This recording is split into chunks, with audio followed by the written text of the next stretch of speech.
جان ملت اسلامیہ آج ایک سوال کا جواب دینا چاہتا ہوں۔ آج کچھ لوگوں کا یہ سوال ہے کہ how is it cursing on them on hearing the place name of the holy prophet Muhammad صلی اللہ تعالی علیہ وسلم۔ لوگ یہ سوال کرتے ہیں کہ آپ حضرات یہ حضور کے نام پر انگوٹھے چوم کر اپنی آنکھوں سے کیوں لگاتے ہو؟ تو دیکھیے، ایک مرتبہ میرے آقا کریم صلی اللہ تعالی علیہ وسلم اپنے صحابہ کرام کے ساتھ تشریف فرما تھے، تو حضرت بلال رضی اللہ تعالی عنہ نے جب اذان میں پڑھا اشہد ان محمد رسول اللہ، تو حضرت ابو بکر صدیق رضی اللہ تعالی عنہ نے قرۃ عینی بک یا رسول اللہ پڑھ کر اپنے انگوٹھوں کو چوم کر اپنی آنکھوں سے لگا لیا کہ یا رسول اللہ آپ میری آنکھوں کی ٹھنڈک ہیں۔ اب جب اذان ختم ہوئی تو میرے آقا نے ارشاد فرمایا، او میرے صحابہ، تم نے دیکھا ما فعل خلیلی، میرے خلیل نے کیا کیا؟ تو صحابہ کرام نے عرض کی، جی حضور ہم نے دیکھا۔ تو میرے آقا نے ارشاد فرمایا کہ جس نے میرے خلیل والا کام کیا میں جنت میں آگے آگے ہوں گا اور وہ میری قیادت میں جنت میں جائے گا، یعنی اس کے لیے میری شفاعت ہے۔ دیکھیے عزیزان ملت اسلامیہ، یہ حدیث ضعیف سے ضرور ثابت ہے، لیکن حدیث ضعیف پر عمل کرنا فضائل اعمال میں جائز ہوتا ہے۔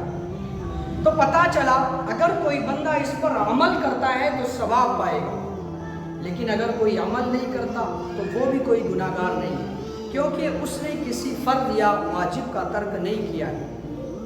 لیکن آج کچھ لوگ حضور کے نام کو چومنے کو منع کرتے ہیں، آج کچھ لوگ حضور کے نام پہ انگوٹھے چومنے کو منع کرتے ہیں، اس کو بدعت کہتے ہیں۔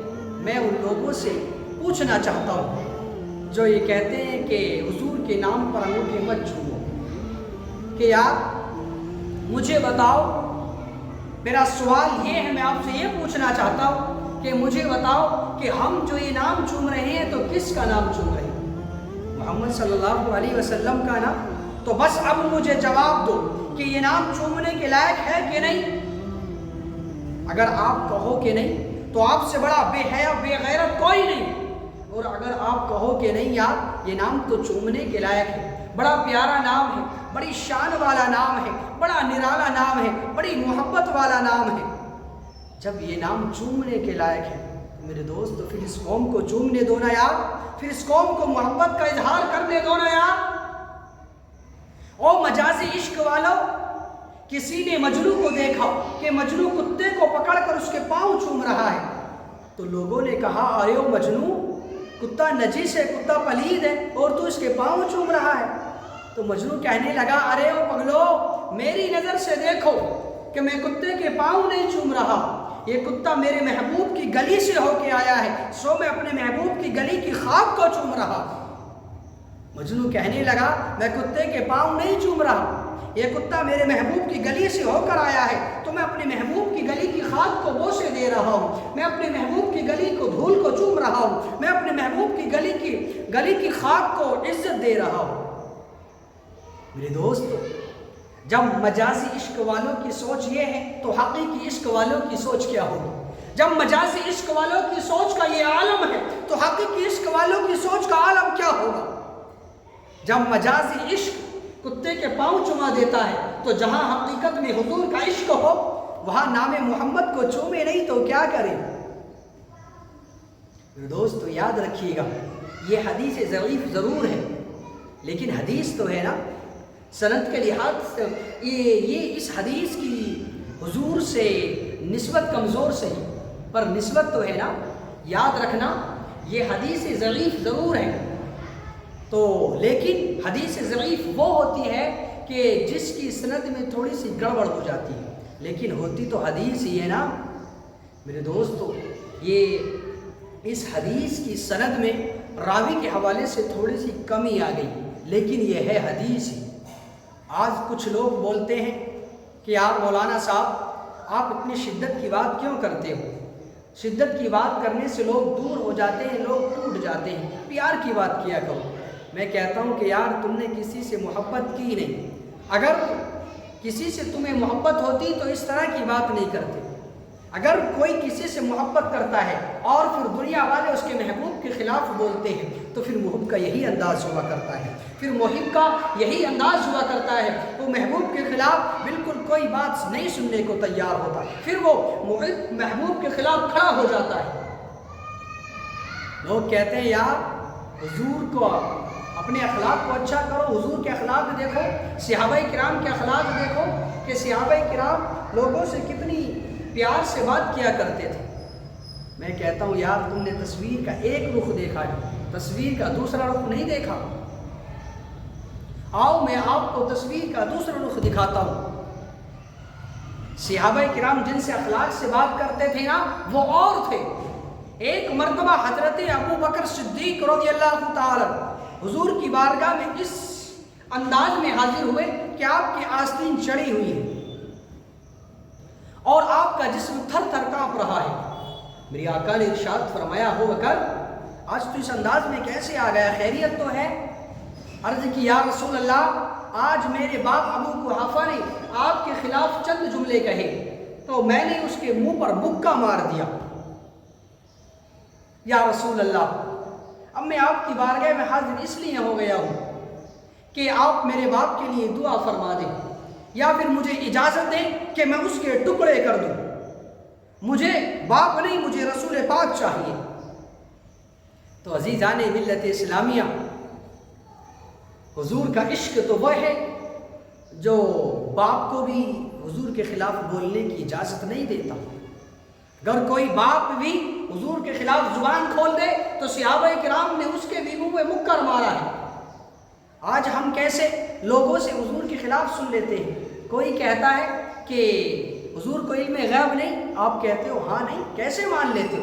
کوئی کہتا ہے کہ انگوٹھے چھونا بدعت، ہاں بدعت، ارے کوئی کہتا ہے کہ حضور کا میلاد نہیں مناؤ تو ہاں نہیں مناؤ، اپنے گھر کے بچوں کے برتھ ڈے تو خوب مناؤ، اور حضور کا میلاد منانا جائز نہیں بدعت تو کہہ دیا بدعت۔ آپ کیسے لوگوں کی بات کو مان لیتے ہو؟